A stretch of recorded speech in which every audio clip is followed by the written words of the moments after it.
नमस्कार दोस्तों, आज फिर एक नई हॉरर कहानी के साथ कमरा नंबर 13। राजस्थान के एक पुराने शहर में एक लड़कियों का हॉस्टल था। यह हॉस्टल करीब 80 साल पुराना था और इसकी दीवारों में नमी, खिड़कियों पर जाले और कमरों में घुटन हमेशा बनी रहती थी। लेकिन सस्ता फीस और कॉलेज के पास होने के कारण ये हॉस्टल हमेशा भरा रहता था। पर एक कमरा था, कमरा नंबर 13, जो हमेशा बंद रहता था। श्रुति, एक शांत और पढ़ाकू लड़की, अपने दूसरे सेमेस्टर में हॉस्टल में शिफ्ट हुई। सारी लड़कियां मिलनसार थी, पर श्रुति को आश्चर्य हुआ कि हॉस्टल में कमरा नंबर 13 को लेकर सब डरती थी। एक रात उसने मैट्रन से पूछा, मैम, कमरा नंबर 13 में कोई रहता क्यों नहीं? मैट्रन ने एक लंबी सांस ली और बस इतना कहा, उस कमरे में एक बार कोई रह चुका है, अब कोई नहीं रह सकता।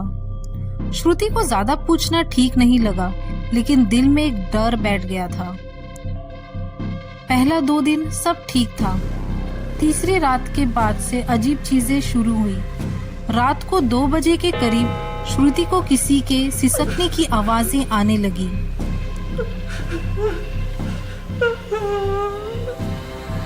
कभी लगता जैसे कोई उसके कमरे के बाहर धीरे धीरे चल रहा हो।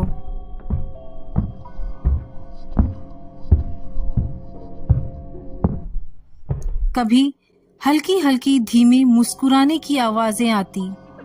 कभी अचानक खिड़की अपने आप खुल जाती और एक ठंडी हवा कमरे में घुस जाती।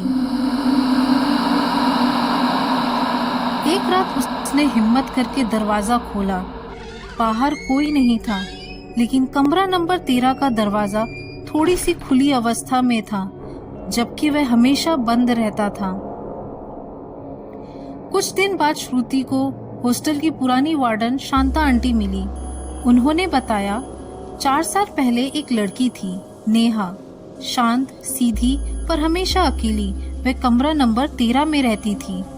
नेहा को बार बार लगता था कि उसके कमरे में कोई तो है। वह कहती थी, कोई मुझे देख रहा है, कोई मेरे पास खड़ा है, लेकिन किसी ने उसकी बातों पर विश्वास नहीं किया। एक दिन हॉस्टल में बिजली चली गई। उस रात नेहा की चीखें पूरे हॉस्टल में गूंजी। दरवाजा अंदर से बंद था। सुबह जब दरवाजा तोड़ा गया, नेहा पंखे से लटकी मिली थी। उसके नाखून उखड़े हुए थे, चेहरा नीला और जुबान बाहर निकली हुई। उसके हाथ में एक कागज था जिस पे लिखा था, वो अब भी मेरे कमरे में है, अब वो मुझे जाने नहीं देगा। यह बात सुनकर श्रुति को बहुत डर लगा। उसी रात हॉस्टल की बिजली अचानक चली गई। हॉस्टल के सारे जनरेटर बंद हो गए। श्रुति को कमरे के कोने से किसी के रोने की आवाजें आई। जब उसने मुड़कर देखा, एक लड़की खून से सना हुआ नाइट ड्रेस पहने, बाल बिखरे हुए, आंखों से काला पानी बहता हुआ उसे घूर रही थी। वो चिल्लाई। वह लड़की जो खून से सनी हुई थी, फुसफुसाने लगी और धीरे धीरे चेहरे पे अजीब मुस्कान लिए उसकी ओर बढ़ने लगी। श्रुति चीखते हुए बेहोश हो गई। अगले दिन जब उसे होश आया तो वह अस्पताल में थी। हॉस्टल की मैट्रन ने बताया कि उसे कमरे के बाहर बेहोश पाया गया। श्रुति ने हॉस्टल छोड़ दिया। उसके बाद फिर किसी ने कमरा नंबर 13 में रहने की कोशिश नहीं की। आज भी रात 2 बजे कमरा नंबर 13 के बाहर से कोई गुजरे तो अंदर से सिसकियों की आवाजें आती है। नेहा अब भी वही है, उसी कमरे में, उसी दर्द में फंसी हुई।